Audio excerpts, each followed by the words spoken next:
Nation was a California tribe. They lived in the central region of California near the Pacific Ocean, both on the coast and inland. They lived near lakes, streams, rivers, valleys, and mountains. They were split into two groups, the northeastern and central Pomo. The Pomo Nation was not a unified group. They lived in small groups linked by lineage and marriage. Under colonial Spanish America, Native Americans had centuries of neglect as they were controlled by the Spanish.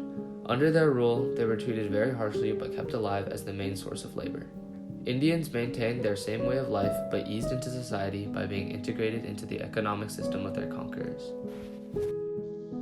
Following the Spanish and Mexicans, the United States of America won the Mexican-American War, which was settled with the Treaty of Guadalupe Hidalgo. The Treaty of Guadalupe Hidalgo was the peace settlement between America and the Mexican Republic. This agreement led to America taking over 55% of Mexican territory, including California. When Anglo-Saxons colonized their land and the gold rush occurred, there was a surge of white settlers. From the discovery of gold in California between 1850 and 1860, California's population grew from about 92,000 to 380,000. The ethnic group of the Native Americans suffered with a staggering 100,000 deaths over a 20-year span. The Native Americans declined from disease, genocide, and forced removal from their native lands. Treaties were proposed to guarantee land to most California natives, including the Pomos, but the treaties were never ratified. The California government declared that all land that was not claimed was public, allowing for non-native peoples to come onto the Pomo land and treat it as their own. People coming for gold were allowed to steal and use the land of the Pomos. The Pomos were forced off their land as the new settlers began using it for ranching. With their land taken from them against their will, with nothing in return, the Pomos were forced to settle on non-fertile lands in the periphery of land that they once lived on, and struggled to find enough food to survive.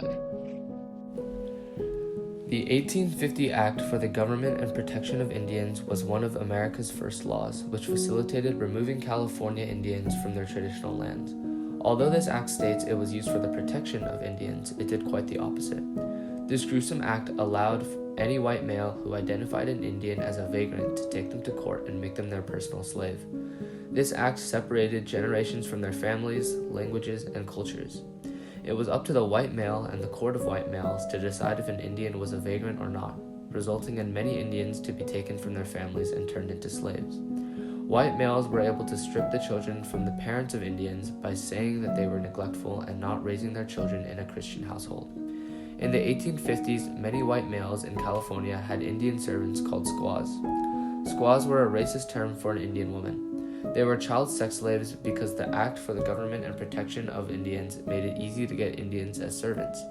This resulted in many young Native Americans being taken advantage of.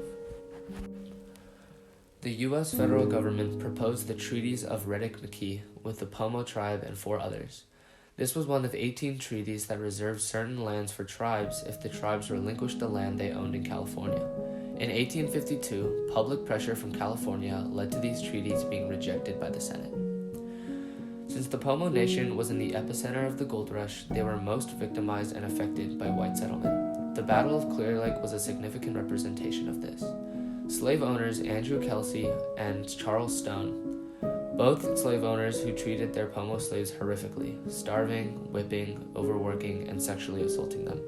The Pomos enslaved by him rose against their captors and killed them after one of the slave owners shot a young youth in the head. Fellow white settlers and the U.S. government were outraged. For the life of Stone and Kelsey, the U.S. cavalry unleashed their wrath, along with other white settlers, on Pomo Indians living in Clear Lake County. At first, they killed natives indiscriminately, but after seeing Clear Lake, Captain Nathaniel Loyne, who led the attack, said, "The island became the perfect slaughtering pen." The island was in the middle of the lake, making it impossible for Pomo to escape. The U.S. cavalry and other settlers killed more than 200 Pomo Indian, not sparing children or women.